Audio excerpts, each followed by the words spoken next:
Tentang auxiliary view.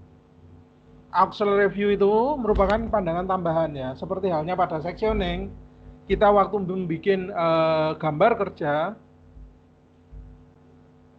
atau gambar yang sudah siap untuk diproduksi, kita mungkin membutuhkan di samping pandangan basic ya yang hasil dari multi view berupa pandangan depan, atas, samping itu, kita juga mungkin perlu membuat pandangan tambahan. Di samping section kita butuh juga pandangan tambahan atau auxiliary view yang memungkinkan kita untuk memberi dimensi pada bagian-bagian yang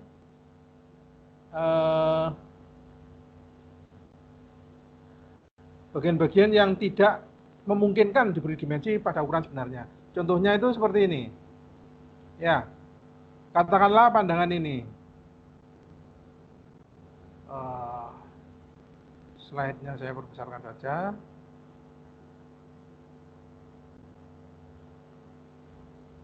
Ya. Kalau regular view ya pada hasil dari multi view itu ini pandangan depan benda bentuknya bentuknya seperti ini. Di tengahnya ada yang main ring seperti ini. Kalau kita bikin pandangan depannya seperti ini pandangan depannya. Kemudian pandangan atasnya kurang lebih seperti ini, pandangan sampingnya seperti ini. Maka ukuran dari bagian yang miring ini, kalau dari pandangan depan tidak memungkinkan kita membuat ukuran pandangan ini yang miring ini. Besarnya berapa? Ya kan? Karena dia kan bentuknya miring. Dari samping juga miring. Dia nggak tahu berapa ukuran panjangnya ini. Kalau dari atas baru kita bisa tahu ada berapa ukuran pandangan ini. Tetapi ini kan jadi kita harus bikin pandangan depan, pandangan atas, gitu kan, untuk memberi ukuran secara komplit pada gambar ini. Nah, alternatifnya kita bisa membuat pandangan tambahan atau auxiliary view, sehingga model kita itu hanya cukup dengan 2 pandangan saja. Ini yang miring ini sulit kita mencari besarnya diameternya ini. Dan bentuknya sebenarnya seperti apa? Nah, kalau dengan auxiliary view, kita hanya butuh untuk membuat gambar kerja itu, kita hanya butuh 1 pandangan atas dan 1 pandangan auxiliary view. Ini sudah akan bisa menjadi gambar kerja. Tinggal kita kasih dimensi, prosesnya, kemudian kita kasihkan ke pihak pabrikasi, mereka akan paham, sudah sangat informatif. Jadi inilah perlunya auxiliary view atau pandangan tambahan. Ya. Pada prinsipnya pandangan tambahan atau auxiliary view itu memiliki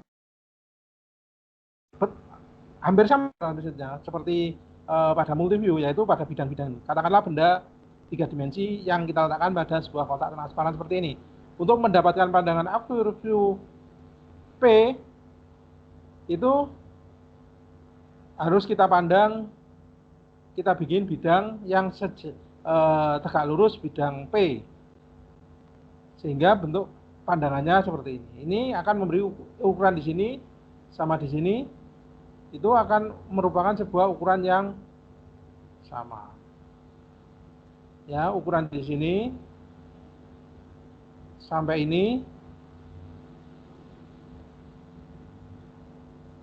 merupakan ukuran sebenarnya dari panjang ini. Ya. Lebarnya juga merupakan lebar yang sama. Ini adalah lebar yang sama. Ukuran yang sebenarnya. Itu ya. Jadi kita hanya untuk membuat benda ini, kita cukup hanya 1 pandangan depan dan 1 pandangan auxiliary view. Sudah cukup gambar kerja kita. Kalau mau tambahin pandangan atas, nah yang ini bukan ukuran sebenarnya ini. Ini kan bukan ukuran sebenarnya, ini kan bidang miring ini. Yang ini ukuran sebenarnya. Karena tegak lurus. Ya, ini ukuran sebenarnya. Sedangkan ini, daerah ini, bukan ukuran sebenarnya karena merupakan pandangan miring ini. Proyeksi dari sisi miringnya ini. Sehingga ukurannya bukan ukuran sebenarnya. Sekarang berapa ukuran sebenarnya? Ya, bisa kita lihat di sini. Di auxiliary view-nya. Ya. Sampai sini bisa dipahami. Jadi gambar kerja kita hanya sebuah model isometrik, model 3 dimensi isometrik, pandangan depan, dan satu buah auxiliary view. Atau ditambahin dengan top view juga boleh, tapi nggak usah pun. Ini sudah informatif, sudah memberi informasi yang cukup jelas tentang benda kerja yang ingin dibikin. Dari penjelasan ini bisa dipahami? Bisa dipahami? Bisa dilanjutkan? Insya Allah bisa. Insya Allah bisa. Iya, Pak. Ada yang tanya? Boleh, silakan tanya bebas saja. Kalau sama saya tanya bebas saja, protes. Kalau lagi di kelas juga bebas, biar sayanya juga ada koreksi gitu loh. Kan saya juga manusia biasa.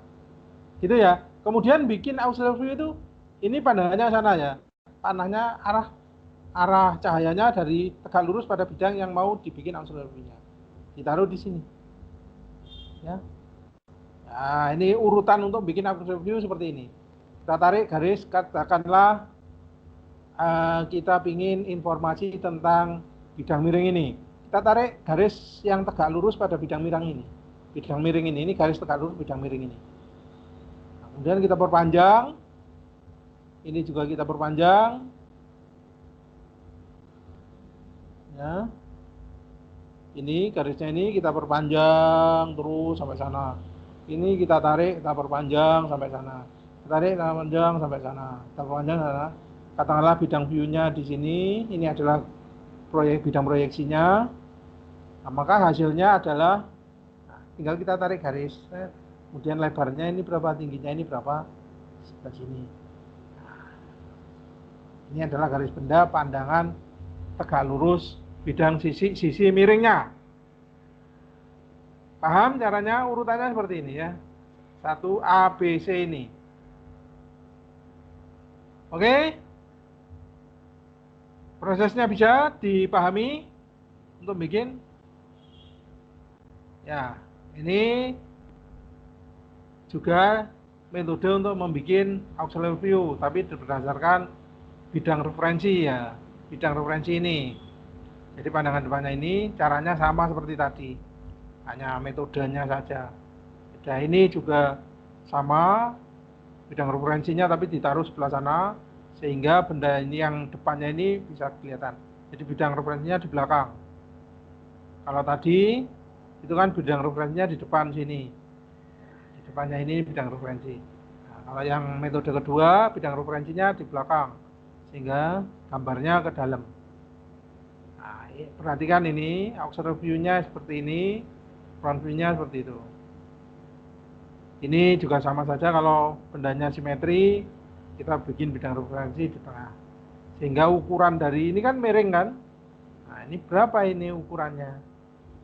Nah, dengan auxiliary view kita bisa tahu berapa ini panjangnya ini. Ya. Kalau bendanya seperti itu. Kalau seperti ini, nah ini juga sama. Dari sini auxiliary view-nya ya, maka bentuknya ini, bentuk yang tidak beraturan ini kita bisa tahu dimensinya dengan tepat. Ya, ini bila kita ya bentuknya ini kan ukuran sebenarnya, yang ini tidak sebenarnya, ini sebenarnya ukuran sebenarnya, ukuran benda sebenarnya. Pada dasarnya klasifikasinya itu ada 3 macam: deep auxiliary view, high auxiliary view, dan wide auxiliary view. Deep auxiliary view itu seperti ini.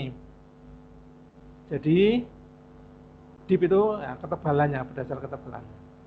Ini hanya klasifikasi, sekedar Anda tahu, tapi yang jelas caranya bikin itu yang utama. Ini adalah height-nya yang jadi referensi.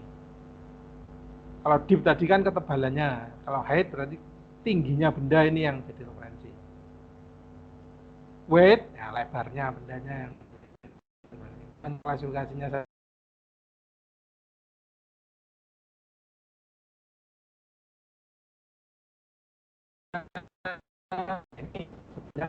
Ini seperti ini. Kalau ini pandangan depan, ini pandangan kanan. Sedangkan ini auxiliary view A.